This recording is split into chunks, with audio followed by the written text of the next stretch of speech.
Hello everyone, this is Deepak Nishad. Welcome to my channel. I hope आप सब लोग fit and fine होंगे। तो फ्रेंड्स, आज हम लोग करेंगे प्राइमरी सेक्शन का सीटेट का पेपर जो है ये 22 दिसंबर 2021 का। ये प्राइमरी लेवल का पेपर है P1 और इसमें आज हम लोग मैथ सेक्शन का एनालिसिस करेंगे। तो चलिए आज का सेशन हम लोग शुरू करते हैं। चलते हैं पहले क्वेश्चन पे। फर्स्ट क्वेश्चन क्या कह रहा है? For conducting a group activity miss Anju a class 4 teacher has used a collection of pebbles. She has distributed 1/5 of the pebble to a group 1, 1/4 of the group 2 and 1/3 to the group 3. After distributing, if she has 26 pebble left with her, what was the minimum number of pebbles she might have bought in the class? देखिए, एक teacher है miss Anju, Hindi में इसको पढ़ लेते हैं। एक सामूहिक गतिविधि के लिए एक शिक्षिका जो मिस अंजू हैं वो कुछ मोती लेके आती हैं, पेबल्स या पत्थर कह सकते हैं, ठीक है। और ग्रुप बच्चों का ग्रुप बनाती हैं एक्टिविटी, ग्रुप 1, ग्रुप 2 और ग्रुप 3। वो क्या करती हैं? 1/5 ग्रुप 1 को देती हैं, 1/4 किसको देती हैं? ग्रुप 2 को, और 1/3 3 को। उसके बावजूद उनके पास कितने बच जाते हैं? सेल्फ 26 बच जाते हैं टोटल। तो वो कितने पत्थर क्लास में लेके आई थी? तो क्या करेंगे? पहले तो इन सबको 1/5, 1/4 प्लस 1/3 को प्लस कर लेंगे। तो कितना आ जाएगा? एलसीएम आ जाएगा 60। 5 12 जा 60 तो 12 1 जा 12, 4 15 जा 60 तो 15 और 3 20 जा 60 तो ये हो जाएगा 20 प्लस 15 35, 35 प्लस 12 47 अपॉन 60। तो देखिए टोटल इसको क्या करेंगे? आप 1 से माइनस करेंगे। 1 माइनस 47 अपॉन 60। उनके पास 26 पत्थर बचे हुए हैं तो 47 अपॉन 60 करेंगे, इसको करेंगे तो ये आ जाएगा 13 अपॉन 60, 26। तो देखिए 13 रेशियो बराबर 2 है तो टोटल कितने पत्थर हो जाएंगे? 120 हो जाएंगे। ओके, इसको फिर दूसरी तरीके से भी समझा देते हैं। मान लीजिए टोटल पत्थर कितने थे? x थे। उसमें से उन्होंने क्या किए? 1/5 x का 1/5 ग्रुप 1 को दिए, 1/4 ग्रुप 2 को दिए और 1/3 x के ग्रुप 3 को दिए। तो x माइनस ये टोटल कर देंगे तो हमारे पास कितना आया था? इन तीनों को जोड़ के 47 अपॉन 60 का x। ये जो x क्या है? ये टोटल पत्थर थे, उसमें से ये 26 बच गए। तो x माइनस 47 अपॉन 60 x करेंगे तो कितना हो जाएगा? 30 x upon 60 equal to 120। x की वैल्यू निकालने के लिए क्या करेंगे? सॉरी, ये 26 था तो 26 अपॉन 13 इंटू 60, तो 2 इंटू 60 जो है टोटल पत्थर हो जाएंगे 120। ओके, तो फर्स्ट का आंसर कितना हो जाएगा? 120। Okay, got it. चलते हैं नेक्स्ट क्वेश्चन पे। A teacher asks student of class 2nd to mark some point in a sheet of paper. Later she asks the student to draw a rectangle in the same sheet without passing through any of these points.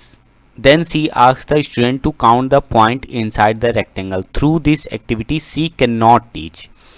देखिए एक teacher है, उसने क्या किया? Activity कराई class में second में, एक पेपर पे कुछ पॉइंट लगाने के लिए बोला। जैसे कहा कि पेपर पे पॉइंट लगाए, तो उस बच्चों ने कुछ ऐसे पॉइंट लगा दिए। अब फिर कहा कि उसी पे एक रेक्टेंगल बनाओ जो इन बिंदु से पास ना होता हो। मान लीजिए इसने रेक्टेंगल बना दिया, ऐसे रेक्टेंगल बना देंगे बच्चे।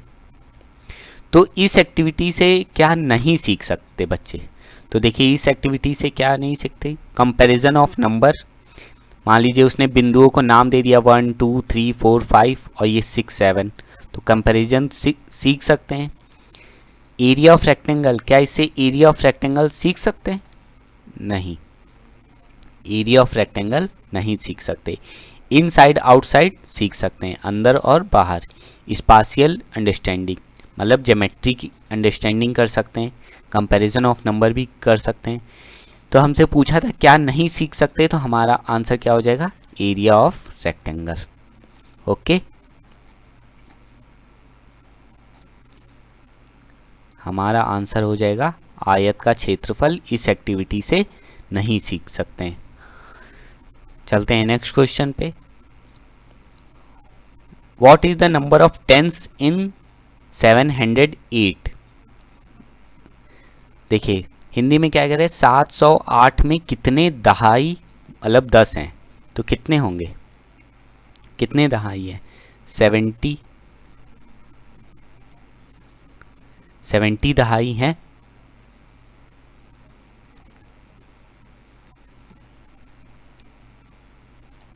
इसका आंसर हमारा हो जाएगा 4th। ओके, चलते हैं नेक्स्ट क्वेश्चन पे। इन अ 6 डिजिट नंबर, देखिए इस तरह के क्वेश्चन बहुत आ रहे हैं, ये पिछले वाले हम लोग ने क्वेश्चन पेपर में भी किया था इस तरह के क्वेश्चन। क्वेश्चन क्या कह रहा है, इन अ 6 डिजिट नंबर, पहला तो 6 डिजिट नंबर है, the digit of 1000 place is 4, जो 1000 प्लेस पे नंबर है वो 4 है। तो देखिए 4 की किस में 1 10 100 1000, 4 इसमें भी है, 4 इसमें भी है, 4 इसमें भी है, 4 इसमें भी है, चलिए चारों में है। The digit at 10th place is double that of digit at the 1000 place, जो डिजिट दहाई स्थान पे वो डबल है किसका, जो 1000 हजारवें स्थान पे, तो हजारवें स्थान पे 4 है, उसका डबल, तो उसका डबल किस में हो जाएगा, 4 का डबल 2 नहीं, 4 का डबल ये भी नहीं, अब ये 4 का डबल 8 और 4 का डबल 8 यहाँ पे भी आ रहा है, तो अब इन दोनों में से कोई हो सकता है। फिर आगे पढ़ लेते हैं, डिजिट एट 100 प्लेस, जो डिजिट 100 प्लेस पे है, सैकड़े के स्थान पे है, is half of the digit at 1000 place, सैकड़े वाली स्थान की संख्या जो है हजारवे वाली स्थान की संख्या की आधी है। तो देखिए 4 का 2 ये भी है और 4 का 2 ये भी है, तो चलिए ये भी कंडीशन है। फिर क्या पढ़ते हैं, digit at unit place is half of the digit at unit place, जो इकाई संख्या है वो सैकड़े वाली संख्या की आधी है। तो देखिए सैकड़े वाली संख्या का 2 है, उसका आधा 1 और उसका आधा 1, यह ये भी दोनों सेटिस्फाइड करें। अब पढ़ लेते हैं, digit at 10,000 place is sum of the digit at 1000 and 100 place, जो 10,000वें स्थान पे जो संख्या है वो किसके योग के बराबर है, 1000 प्लेस और 100 प्लेस के बराबर। तो 1000 और 100 कौन सा है, 1000 ये है और 100 ये है, तो 4 + 2 6, तो 10,000 प्लेस, 1000 और 10,000। तो देखिए 10,000 ये है, तो 10,000 क्या 4 + 2 6 के बराबर है, तो ये तो नहीं होगा, 4 + 2 6 ये होगा। And the digit at lakh place is half the digit of 10,000 place,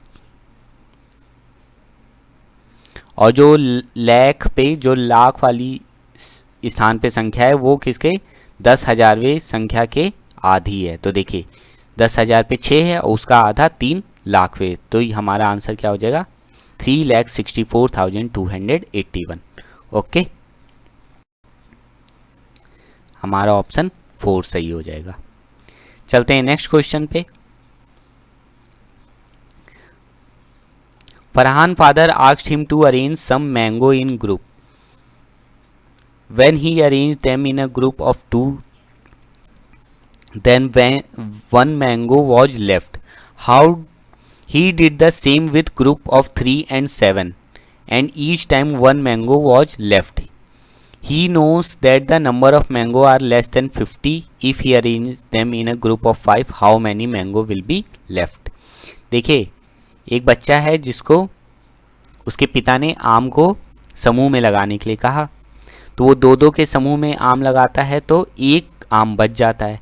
फिर वो 3 3 और 7 के समूह में लगा के देखता है तो भी एक आम बच जाता है, और आमों की संख्या क्या है? 50 से कम है। तो अगर 5 के समूह में लगाएगा तो कितने आम बचेंगे? तो देखिए, ये एलसीएम या प्रोडक्ट का क्वेश्चन है। पहले दो दो के समूह में लगाता है तो एक बच जाता है, 3 के समूह में लगाता है तो भी एक बच जाता है, 7 के समूह में लगाता है तो भी एक बच जाता है। तो हम क्या करेंगे? 2, 3 और 7 का एलसीएम निकाल लेंगे। तो क्या एलसीएम आ जाएगा इसका? 42। तो ये तो 42 7 से भी 7 के ग्रुप में लगा सकता है, 3 के ग्रुप में भी लग सकता है, 2 के ग्रुप में भी लग सकता है, लेकिन हर केस में एक आम बच जाता था। तो 42 आम नहीं होगा, 43 आम होंगे टोटल, और 50 से कम भी है तो ये तो आमों की संख्या हो गई। अब 43 आम को 5-5 के ग्रुप में लगाएगा तो कितना बच जाएगा? 8 ग्रुप तो बन जाएंगे, लेकिन 3 आम बच जाएंगे। तो हमारा जो आम बच जाएंगे वो कितने हो जाएंगे? 3। ओके, चलते हैं नेक्स्ट क्वेश्चन पे। What is the next form of sequence? 0 1 1 2 3 5 8 13 21। तो देखिए, इसमें कैसे करने हैं? 0 में 1 0 plus 1 1 1 plus 1 2 1 plus 2 3 2 plus 3 5 5 plus 8 13 13 plus 8 21 21 plus 13 plus 21 34। तो ये ऐसे 4 प्लस 1 5 हो जाएगा यहाँ, और 3 प्लस 2 5। तो हमारा ऑप्शन क्या हो जाएगा? थर्ड, 55। ओके, चलते हैं नेक्स्ट क्वेश्चन पे। इसका ऑप्शन कितना हो जाएगा? 55। चलते हैं नेक्स्ट क्वेश्चन पे। Gopal ji has 8 cow, each of them give 2 liter of milk every day, which he sell in a nearby hotel at rate of 15 रुपए per day per liter. If he sells milk every day in a month of June, how much amount he should earn? देखिए, बहुत simple सा question है। 8 गायें हैं, 2 litre दूध देती हैं, और 1 लीटर को 15 के हिसाब से बेचता है, और जून के महीने में कितना पैसा कमाएगा? तो जून में कितने दिन होते हैं? 15। तो कितना हो जाएगा? 8 इंटू 215 जा 30 इंटू 30, ये हो जाएगा 900। फिर 8 से मल्टीप्लाई कर देंगे तो कितना आ जाएगा हमारे पास? 7200 रुपये वो महीने में कमा लेता है। गोपाल जी एक महीने में या जून के महीने में 7200 रुपये कमा लेते हैं।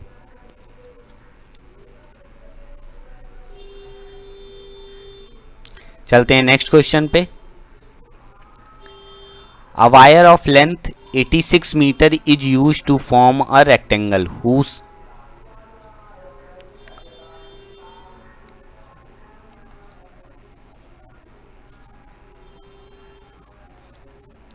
A wire of length 86 centimeter is used to form a rectangle whose length largest side is 26 centimeter.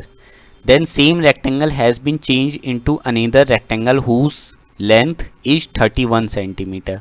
What will be the difference between the breadth of both the rectangle? देखिए, एक तार है 86 सेंटीमीटर का। पहले एक रेक्टेंगल बनाते हैं तो उसकी लेंथ क्या होती है? 26 सेंटीमीटर होती है, और फिर उसी तार से दूसरी बार रेक्टेंगल बनाते हैं तो 31 सेंटीमीटर लेंथ हो जाती है। तो दोनों बार हमें ब्रेथ निकालनी है और उसका डिफरेंस निकालना है दोनों ब्रेथ का। तो देखिए, 86 है। अब पेरीमीटर क्या होता है? परिमाप 2l प्लस बी होता है। तो अब क्या होगा? 20 l प्लस बी कितना हो जाएगा? 43। अब l फर्स्ट टाइम में कितना है? 43 सॉरी 26 प्लस बी, तो b की वैल्यू निकालेंगे तो 43 माइनस 26 कितना हो जाएगा 4, ये हो जाएगा 17, ब्रेथ कितनी हो जाएगी 17। अब दूसरे केस में भी l प्लस बी 43 होगा और b सेकंड जो निकालेंगे 43 माइनस अब की बार कितना है 31,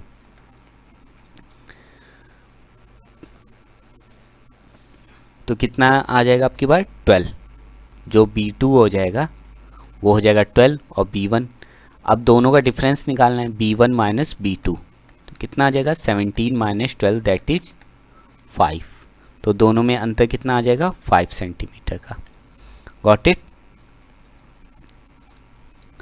5 सेंटीमीटर का फर्क होगा दोनों की चौड़ाई में। चलते हैं नेक्स्ट क्वेश्चन पे। Teacher asked class 5 student to observe the corner of the following object notebook table black board through this activity seek and discuss about. एक टीचर है जो क्लास 5 है कि बच्चों को कॉर्नर ऑब्जर्व, कोण जो है ऑब्जर्व करने के लिए कहती है। शिक्षिका ने कक्षा 5 के विद्यार्थियों को कुछ वस्तुओं के कोने का अवलोकन करने के लिए कहा। कॉपी, मेज, श्यामपट्ट, इन गतिविधि से द्वारा वह चर्चा कर सकती है। तो इस गतिविधि से वो क्या डिस्कस कर सकती है, राइट एंगल। देखिए नोटबुक है, टेबल है, ब्लैक बोर्ड है, ये सब किस शेप के होते हैं, रेक्टेंगल के शेप के होते हैं, आयत। तो राइट एंगल का बना सकती है। देखिए वो भी कोने देखने के लिए कह रही है, लंबाई और चौड़ाई देखने के लिए तो नहीं कह रही है। तो कोने देखने के लिए क्या डिस्कस कर सकती है, राइट एंगल के बारे में वो डिस्कस कर सकती है। एरिया ऑफ रेक्टेंगल, यहाँ लेंथ, लंबाई और चौड़ाई मापने के लिए कहा नहीं है, तो ये कर नहीं सकती, ये भी नहीं कर सकती। स्क्वायर एंड रेक्टेंगल ये भी कर सकती है क्योंकि बुक या मेज है, हो सकता है चौकोर भी हो, लेकिन कोण देखने के लिए कह रही है तो सबसे ज़्यादा बेस्ट आंसर जो क्या हो जाएगा, समकोण की जो है गतिविधि को डिस्कस कर सकती है। चलते हैं नेक्स्ट क्वेश्चन पे।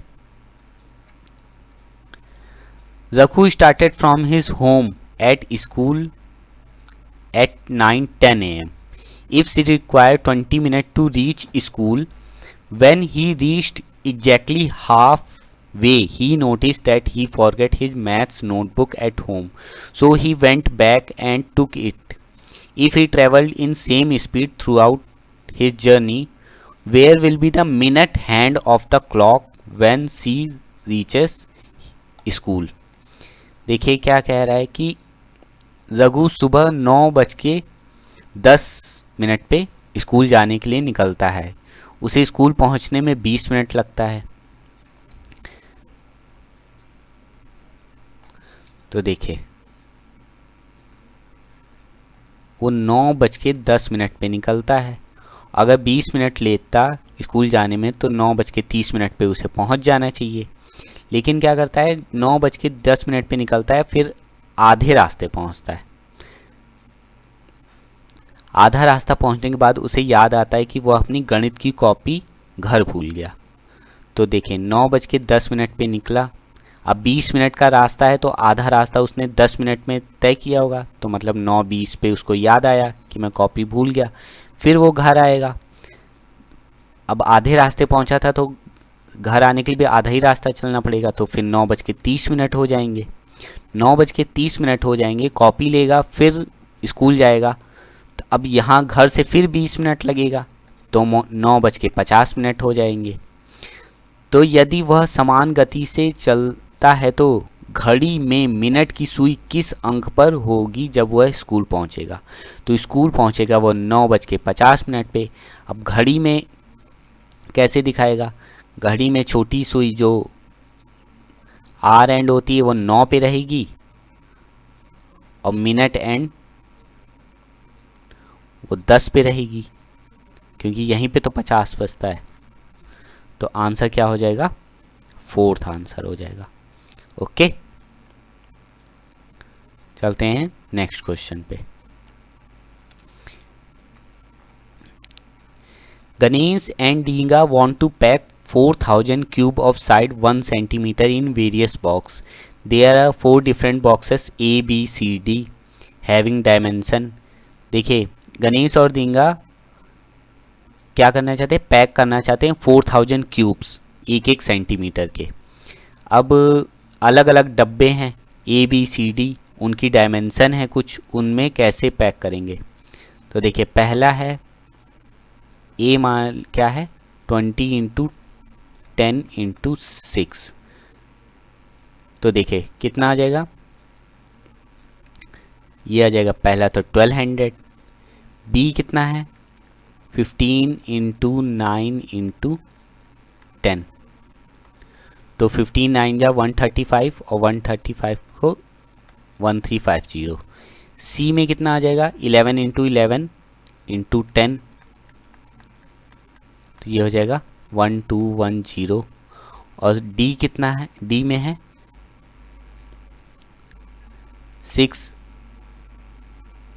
Into 4 into 10, 240। इस तरीके से 4000 क्यूब्स को पैक किया जा सकता है। तो हमारा ऑप्शन कौन सा हो जाएगा, फोर्थ ऑप्शन हो जाएगा।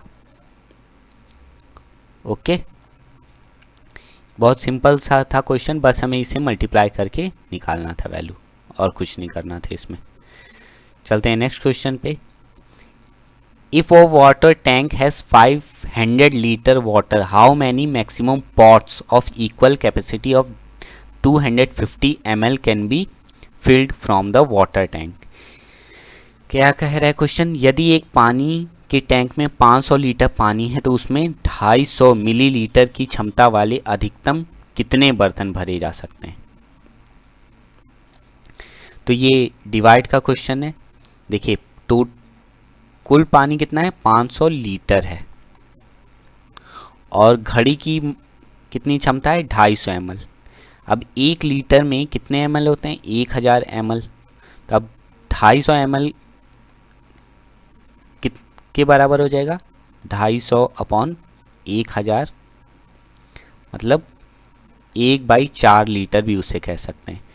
तो हमें दोनों क्वांटिटी सेव करनी पड़ेगी, 500 या तो लीटर लीटर में कर लें या दोनों को मिलीलीटर में कर लें, क्योंकि डिवाइड या मल्टीप्लाई करने के लिए हमें एक यूनिट में लाना पड़ेगा। तो ये 500 लीटर को 1/4 लीटर से भाग दे देंगे, तो ये 4 ऊपर उठ के चला जाएगा, 500 इंटू 4, तो ये आ जाएगा 2000। तो कितने घड़े भरे जा सकते हैं 250 ml क्षमता वाले 500 लीटर पानी से 2000 घड़े भरे जा सकते हैं। ओके, हमारा ऑप्शन सही हो जाएगा 2000। चलते हैं नेक्स्ट क्वेश्चन पे। A number series is given with 2 of the term missing. Choose the correct alternative that will continue the same pattern. ये कुछ सीरीज दे रखी है, इसको हमें भरना है, इसमें 2 गैप हैं। तो देखिए ये 2 + 2 4, 4 + 2 6, 6 + 2 8, यहाँ तो 8 आना चाहिए। ये है 0 + 2 2, 2 + 4 6, 6 देखिए, और 6 + 6 यहाँ पे इसमें तो 2 का गैप, +2 +2 हो रहा था, +2 हो रहा था, और ये देखिए यहाँ पे भी +2 हुआ है। यहाँ पे क्या है +2 +4 +6, अब यहाँ +8 होना चाहिए। तो 12 + 8 कितना हो जाएगा 20। तो ऑप्शन क्या हो जाएगा 8 और 20, तो हमारा ऑप्शन हो जाएगा 3rd। ओके, चलते हैं नेक्स्ट क्वेश्चन पे। What is the median of the following fraction. इसका हमें माध्य निकालना है, सॉरी माध्य क्या निकालना है। तो कैसे निकालेंगे, सभी फ्रैक्शन में, तो फ्रैक्शन में ऐसे नहीं, पहले तो हमें इसको डेसिमल में कन्वर्ट करना पड़ेगा, और फिर उसके बाद क्या है हमें असेंडिंग या डिसेंडिंग ऑर्डर में अरेंज करना पड़ता है, घटते क्रम या बढ़ते क्रम में। तो देखिए 7/9 को अगर हम डेसिमल में कन्वर्ट करेंगे तो कितना आएगा, 0.77 आएगा। 13/16 को करेंगे तो 0.8125 आएगा। 2/3 को करेंगे तो 0.66 आएगा। 21/25 को करेंगे तो 0.84 आएगा। और 17/21 को करेंगे तो 0.8095 आएगा।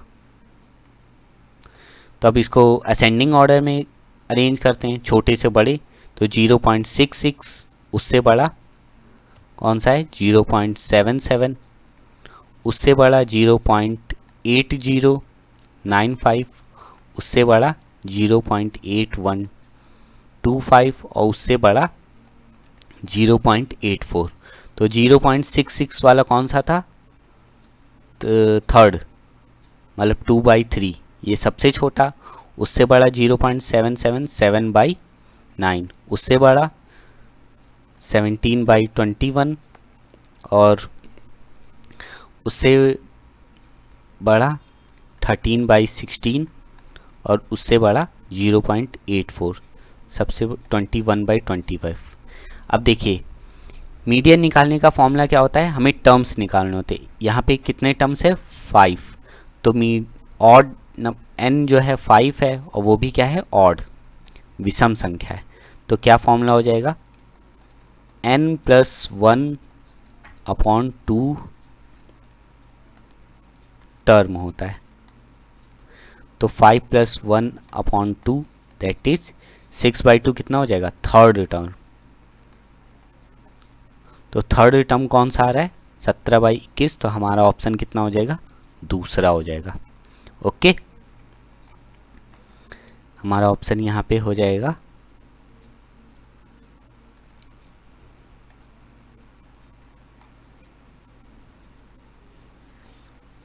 चलते हैं नेक्स्ट क्वेश्चन पे। Children of a class were asked which of this they like most, tea, coffee, milk. Children who like tea, coffee, milk are 1/2, 1/3 and 1/6 respectively of the total children of the class. If 20 children like coffee, how many children like milk? देखिए जो एक class के बच्चे हैं, T, coffee, milk के लिए बताया जाता है। तो सब टी वाले कितने हैं, 1/2। कॉफ़ी वाले कितने हैं, 1/3 और मिल्क वाले कितने हैं, 1/6। If 20 children like coffee, how many children like milk. तो कॉफ़ी कितने बच्चे, तो पहले तो हम ये निकाल लेते हैं टोटल बच्चे कितने होंगे।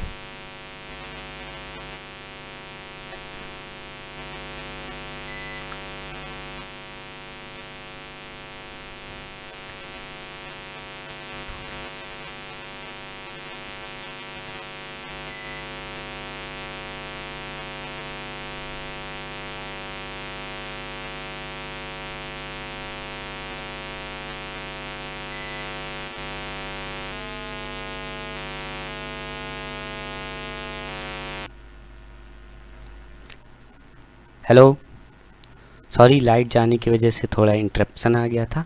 तो चलिए शुरू करते हैं।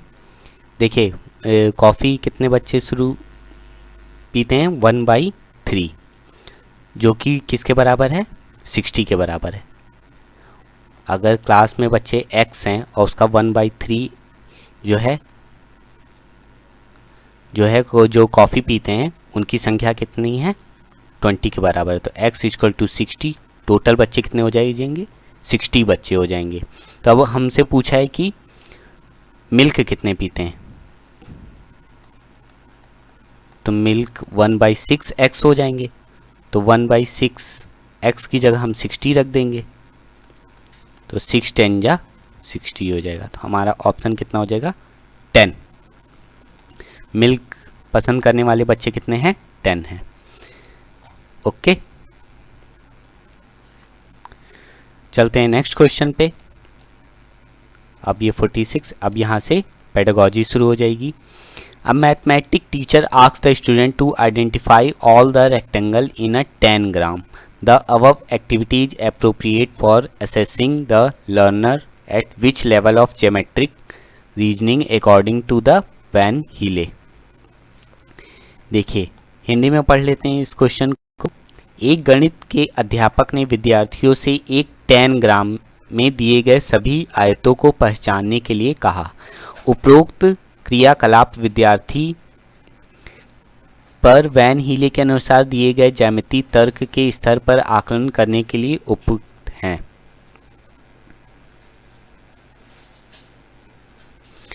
देखिए 10 ग्राम क्या होता है? 10 ग्राम एक TLM होता है, रंग बिरंगे कागज से बना रहता है। जैसे मान लीजिए ऐसे दिया रहता है, ऐसे दिया हुआ है। अब इसमें जैसे रीजनिंग में आता है ना कि इसमें पॉसिबल जितने भी रेक्टेंगल्स है उनको निकालिए, तो उसी तरीके से ये 10 ग्राम में एक टीचर ने बच्चों को रेक्टेंगल पहचानने के लिए दिया गया। तो वो किस वैन हीले के ज्योमेट्रिक रीजनिंग के हिसाब से किस स्तर पे? Visualisation, axiomatic, establishing relation between different shape और रिकॉग्निशन ऑफ शेप्स। तो देखिए इसका आंसर क्या है? 4th है, रिकॉग्निशन ऑफ शेप्स। वो शेप्स को पहचानने के उस पे है, 4th स्टेज पे है।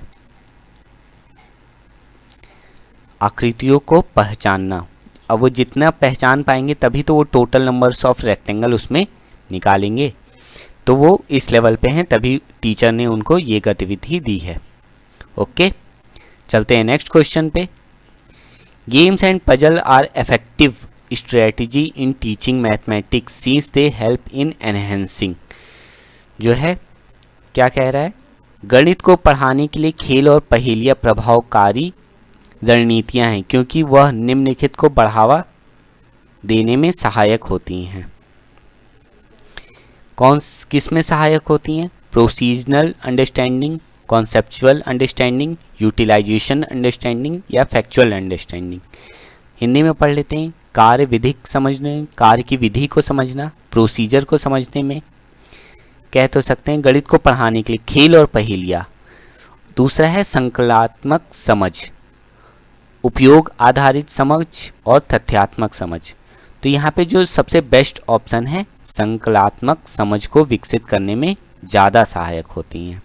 हम इससे तो और भी चीज़ें सीख सकते हैं। प्रोसीजनल मतलब कैसे काम करता है, कैसे क्या यूज होता है, फैक्चुअल अंडरस्टैंडिंग भी, लेकिन सबसे पहले जो games and puzzle primary levels पे खासकर कॉन्सेप्ट को बिल्डअप करने में मदद करता है, कॉन्सेप्चुअल अंडरस्टैंडिंग। ओके, चलते हैं नेक्स्ट क्वेश्चन पे। Which of the following reflect the correct sequence of learning mathematics as given by Jordan Dines? ये कुछ करेक्ट सीक्वेंस दे रखे हैं मैथमेटिक पढ़ाने के लिए जिसे जॉर्डन डाइन्स ने दिया था। तो इसमें सबसे बेस्ट कौन सा ऑप्शन है? परसेप्चुअल, तो देखिए जो इसका फिक्स्ड जो सीटेट ने आंसर माना है वो सेकंड माना है, मतलब पहले perceptual variability principle, mathematic variability principle and constructivity principle. Hindi में पढ़ लेते हैं इसको।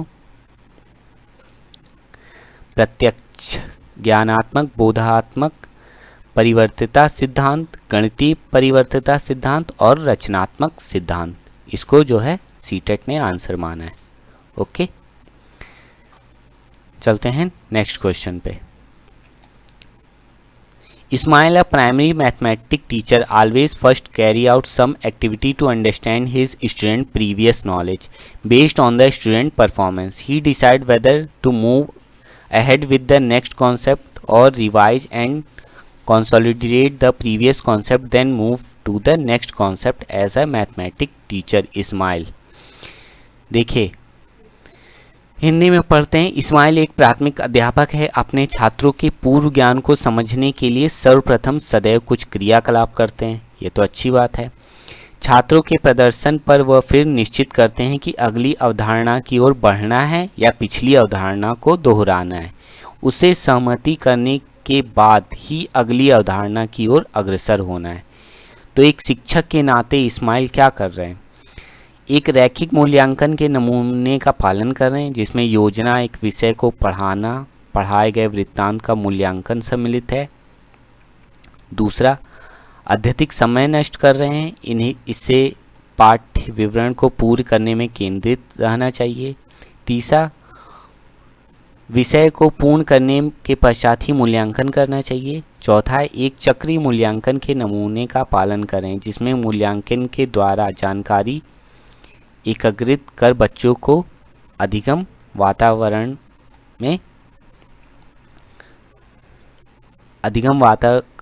को सुधारना सम्मिलित है।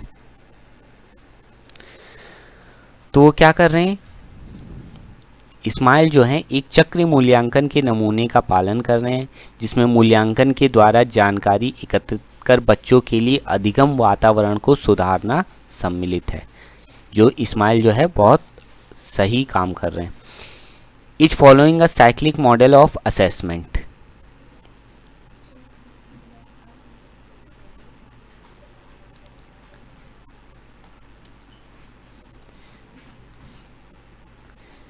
जो है improve their learning environment of student. Student के इन्वायरमेंट को अच्छा बनाने के लिए काम कर रहे हैं इस्माइल। चलते हैं नेक्स्ट क्वेश्चन पे। Anees has given a group project to each student to classify different geometrical shape. Which of the following assessment technique will be best suitable to assess student performance in the project. क्या कह रहे हैं? अनीस अपने छात्रों को विभिन्न ज्यामितीय आकृतियों को वर्गीकृत करने के लिए एक समूह परियोजना दी है। इस परियोजना में विद्यार्थियों को प्रदर्शन का आकलन करने के लिए निम्नलिखित में से कौन सी आकलन तकनीक सबसे उपयुक्त होगी? तो देखिए, ज्योमेट्रिकल शेप्स का आकलन करना है उन्हें, तो सबसे जो यूजफुल होगा वो रूब्रिक्स होगा। पेन पेंसिल टेस्ट कोई हम कॉम्प्रिहेंसिव टेस्ट तो ले नहीं रहे, चेक लिस्ट भी नहीं और कॉन्सेप्ट मैप से भी नहीं। सबसे जो बेस्ट ऑप्शन होगा यहाँ पे रूब्रिक्स होगा। रूब्रिक्स एक तरह का वो 3 डायमेंशनल ऑब्जेक्ट होता है, उससे हम वो यूज कर सकते हैं। चलते हैं नेक्स्ट क्वेश्चन पे। Which of the following statement describe most appropriately the purpose of world problem in mathematics curriculum? जो वर्ल्ड प्रॉब्लम होते हैं, जो शाब्दिक समस्याएं जिसे कहते हैं, निम्नलिखित में से कौन सा कथन गणित पाठ्यचर्या में शाब्दिक समस्याओं के उद्देश्य का उपयुक्त वर्णन करता है? They can be used to test language competencies of the student. They are helpful in introducing any formal algorithm of solving problem in mathematics. They make mathematics more linked to the world outside the school. And fourth option है they can be easily solved by all the student. तो world problem का most appropriately, देखिए most appropriately पूछा है, सबसे अच्छा, तो यहाँ पे सबसे अच्छा क्या है? थर्ड ऑप्शन है। जो शाब्दिक प्रश्न होते हैं वो बाहरी दुनिया से बच्चों को जोड़ते हैं, जो डेली लाइफ से संबंधित जो प्रॉब्लम होती हैं उनको वो रखते हैं सामने। हमारा ऑप्शन क्या हो जाएगा? थर्ड सही हो जाएगा। ये गणित को स्कूल के बाहर के संसार से अधिक जोड़ती है। ओके, चलते हैं नेक्स्ट क्वेश्चन पे। Which of the following processes are part of pre number concept in young children? क्या कह रहा है? अल्पवयस्क छोटे बच्चों के लिए निम्न में से कौन सी प्रक्रिया पूर्व संख्या संकल्पना का भाग है?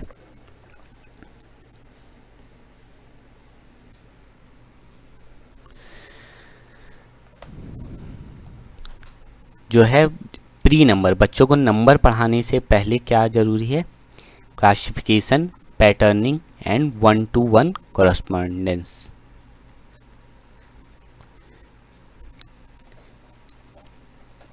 वर्गीकरण करना, प्रतिमान बनाना और एक एक की संगति करना।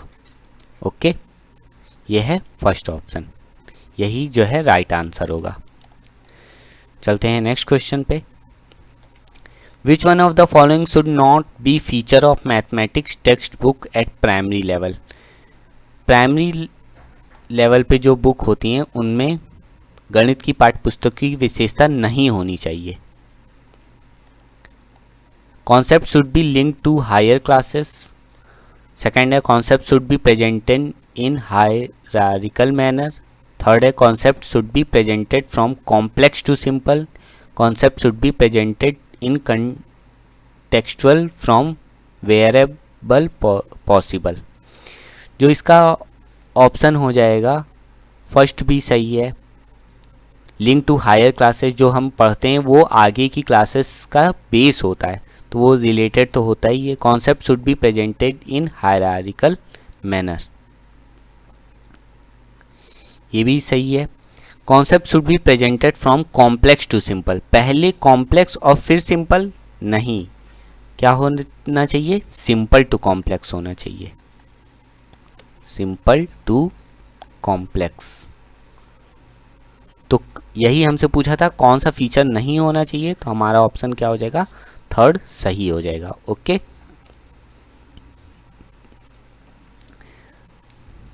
थर्ड ऑप्शन सही हो जाएगा, ये फीचर नहीं होना चाहिए। बाकी अवधारणा का उच्च कक्षाओं से संबंध होना चाहिए, पदानुक्रम मतलब एक पैटर्न एक सिस्टम से होना चाहिए, और अवधारणा का प्रस्तुतिकरण जहाँ तक संभव हो प्रासंगिक विधि से किया जाना चाहिए, डेली लाइफ से रिलेट करके किया जाना चाहिए।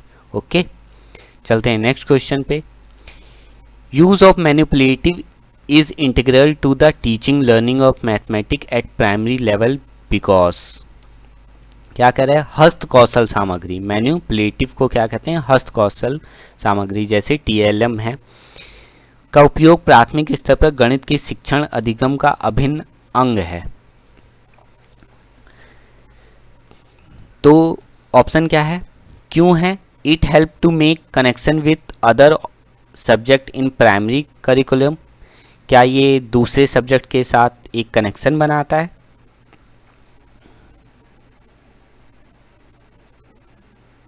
It help the school score better, school को स्कोर नहीं बेटर कराना है, हमें बच्चे को ज़्यादा से ज़्यादा सिखाना है।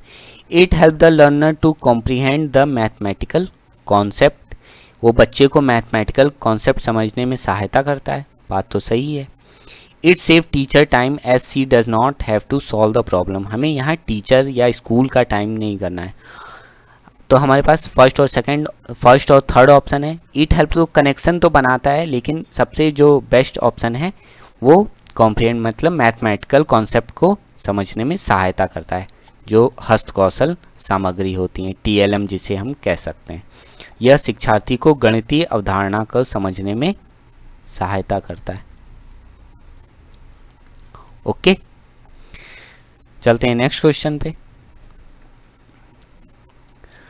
To an addition problem 56 + 38 a class 2 student respond as 56 + 38 as a reflective mathematics teacher, what will be your reaction to the child answer. देखिए यहाँ पे उसने थोड़ी सी मिस्टेक की है, 8 + 6 14 होता है, यहाँ 1 कैरी होना चाहिए। अब 5 + 3 तो 8 कर दिया, लेकिन कैरी जो आया था उसको नहीं ऐड किया है। तो आप टीचर हैं तो आप क्या करेंगे, टीचर रिएक्शन, आपका रिएक्शन क्या होगा, ये पूछा है। Ask the child to recheck the answer, आप उसे फिर से रीचेक करने के लिए बोलेंगे। Tell the child that the answer is wrong and consult the answer with the peers, आप उसे बता देंगे कि आंसर गलत है, जाके अपने दोस्तों से मिलो, मतलब उनसे देख के कर लो। Facilitate the child in conceptualizing the addition through regrouping with a focus on a place value system, आप उसे चांस देंगे, उसे सिखाएंगे प्लेस वैल्यू सिस्टम बता के, और नंबरों को ग्रुपिंग करके आप उसे सिखाएंगे। Ask the child to go through the solve problem in the text book and practise similar concept, या आप उसे कह देंगे कि जाके बुक के एग्जाम्पल करो और इस तरह के ज़्यादा से ज़्यादा क्वेश्चन करो। तो देखिए अगर वो उसका कॉन्सेप्ट गलत है तो वो चेक भी करेगा तो वो खुद क्या गलती निकाल पाएगा, तो ये ऑप्शन तो सही नहीं है। अपने दोस्तों से जाके देख लो, ये भी ऑप्शन सही नहीं है। आंसर और ज़्यादा से ज़्यादा क्वेश्चन करो, तो जब उसका कॉन्सेप्ट नहीं क्लियर होगा तब तक वो कैसे सही करेगा। तो क्या ऑप्शन सही होना चाहिए? Third option. आप उसे ज़्यादा से ज़्यादा मौका देंगे और उसके कॉन्सेप्ट को क्लियर करेंगे। ओके, ऑप्शन क्या होगा? स्थानीय मान की प्रणाली पर ध्यान देने के साथ पुनः समूहीकरण के माध्य से योग की अवधारणा को छात्र के लिए सरल करना। हमारा ऑप्शन थर्ड सही हो जाएगा। ओके, चलते हैं नेक्स्ट क्वेश्चन पे। National curriculum framework NCF 2005 recommend that teaching learning of mathematics in primary classes need to follow an integrated approach which imply that NCF 2005 ने क्या है, मैथमेटिक्स पढ़ाने के लिए प्राइमरी क्लास में कुछ स्टेप्स या कुछ रूल रिकमेंड किए हैं। क्या क्या हो सकते हैं? Mathematics need to be integrated with problem solving, mathematics need to be integrated with child experience inside and outside the classroom, mathematics need to be integrated with other subjects like environmental science and language, mathematics need not be integrated with higher mathematics।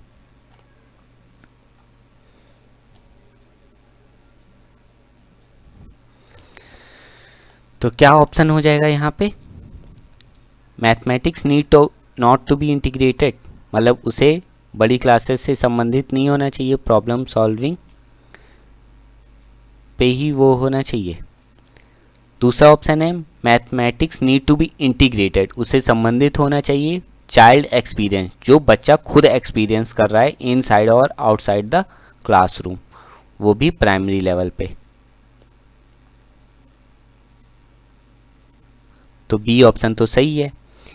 Mathematics need to be integrated with environmental science and language, ये भी option सही है। तो हमारा option क्या हो जाएगा? B and सही, सी विल बी राइट आंसर। हमारा फर्स्ट ऑप्शन सही हो जाएगा। गणित बच्चों की कक्षा के अंदर और बाहर के अनुभव के साथ एकीकृत होना चाहिए और गणित को अन्य विषयों जैसे कि पर्यावरण अध्ययन व भाषा के साथ एकीकृत किया जाना चाहिए। ओके, चलते हैं नेक्स्ट क्वेश्चन पे। Which of the following is a dynamic mathematics software that bring together geometry, algebra, spreadsheet, graphic, statistic and calculation in one easy to use package? जो है एक सॉफ्टवेयर पूछा है जिसमें geometry, algebra, spreadsheet, graphic, statistic और calculus सब एक platform पे मिल जाएगा यूज करने के लिए। तो जो सॉफ्टवेयर का क्या नाम है? जियोजेब्रा। ये ज्योमेट्री और अलजेब्रा से लेके जियोजेब्रा बनाया गया। ओके, हमारा ऑप्शन फर्स्ट सही हो जाएगा।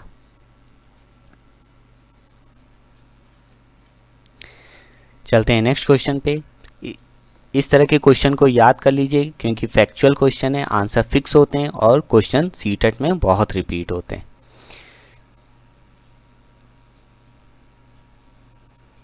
Which among the following activity is are appropriate for teaching of number from 1 to 9? कौन सी एक्टिविटी सबसे अप्रोप्रिएट है नंबर पढ़ाने के लिए from 1 to 9? Give different object and use 1 to 1 correspondence and ask the student to count.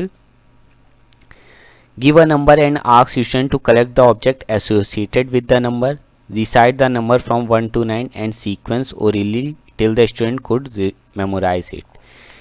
देखिए क्या है, कुछ ऑब्जेक्ट दे देना, रंग बिरंगे मोती दे देना, उनको इकट्ठा करना, गिनती करना, या फिर ऐसे डाइस दे देना जिस पे नंबर लिखा हो, या फिर हम नंबर बोलें और कहें कि उस वाले नंबर के ऑब्जेक्ट को उठाओ। तो ये ए और बी तो सही ऑप्शन है। थर्ड क्या कह रहा है? Recite the number from 1 to 9, 1 से लेके 9 तक उसको बार बार रटने के लिए कहना और तब तक जब तक वो उसको रट ना जाए। तो ये ऑप्शन तो सही नहीं है। तो हमारा ऑप्शन क्या हो जाएगा? ए और बी सही ऑप्शन हो जाएगा। ओके, भिन्न भिन्न पदार्थ देना और एक की संगति का उपयोग करना तथा छात्रों को गणना करने के लिए कहना, दी गई संख्याओं के आधार पर संबंधित पदार्थों को एकत्रित करना। ओके, चलते हैं नेक्स्ट क्वेश्चन पे। In a class text to the question find out 23% of 200 to student answer the following way. एक क्लास टेक्स्ट बुक में 23% ऑफ 200 निकालना था, तो दो लड़कों ने कैसे कैसे किया। एक ने क्या किया, 23% ऑफ 200 उसको ब्रेक कर लिया, 23% ऑफ 100 प्लस 100, फिर उसको ब्रेक करके 46 निकाला। और एक ने क्या किया, 23% ऑफ 200 डायरेक्ट ऐसे निकाला, 2 इंटू 23 46। अब दोनों का आंसर क्या है, सही है। तो which of the following statement is the most appropriate in the given context. तो क्या करेंगे, फर्स्ट ऑप्शन क्या कह रहा है, since student B has used the standard algorithm. एक स्टैंडर्ड मतलब क्लास के द्वारा, टीचर के द्वारा बताया गया वह मेथड यूज किया है। टीचर की full marks to student B and 0 to student A, इसलिए टीचर के बताए हुए मेथड से किया है उसने, इसलिए बी को फुल मार्क्स देना चाहिए और ए को 0 मार्क्स देना चाहिए। टीचर, सेकंड ऑप्शन क्या कह रहा है, teacher gives full marks to both the student as they have attempted the question using their own algorithm. Both format and informal algorithm are integral for solving problem in mathematics. दोनों बच्चों को same marks और full marks देने चाहिए क्योंकि उन्होंने अपना अलग अलग मेथड यूज किया है, लेकिन आंसर जो है सही लाया है। तो हमारा ऑप्शन क्या हो जाएगा, सेकंड ऑप्शन सही होना चाहिए। दोनों को क्या है, फुल मार्क्स देना चाहिए। ओके, थर्ड ऑप्शन क्या कह रहा है, teacher give 0 marks to student A. 0 marks क्यों, उसका आंसर गलत तो है नहीं। Teacher accept both the response but directed student A to refrain from using informal. Teacher जो है ए का रिस्पॉन्स एक्सेप्ट तो कर लेता है, लेकिन बाद उसे फिर दूसरे अपने ही मेथड करने के लिए बताता है, तो ये भी बात सही नहीं है। जब तक वेरिएशन नहीं होगा, जब कुछ अगर उसको रोक देंगे तो क्रिएटिविटी कैसे आएगी फिर। तो हमारा ऑप्शन यहाँ पे सेकंड सही हो जाएगा।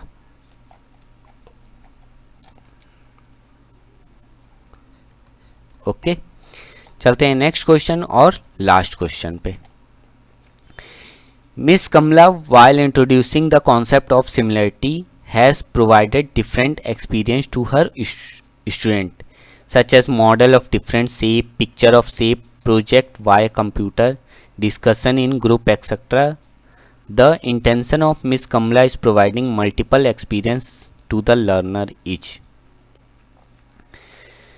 क्या कह रहा है, अवधारणा समरूपता का परिचय देने के लिए सुश्री कमला ने अपने छात्रों को अलग अलग अनुभव उपलब्ध कराए, जैसे कि भिन्न आकार के प्रतिमान, कंप्यूटर द्वारा आकृतियों के चित्रों का प्रक्षेपण, समूहों को विचार विमर्श इत्यादि। सुश्री कमला का आशय अधिगमकर्ता के बहुल अनुभवों को उपलब्ध कराना है, जिसमें क्या है, बच्चों को थोड़ा खाली समय मिले, इसलिए मंदबुद्धि अधिगमकर्ताओं को सहायता मिले, या प्रतिभाशाली अधिगमकर्ताओं को सहायता मिले।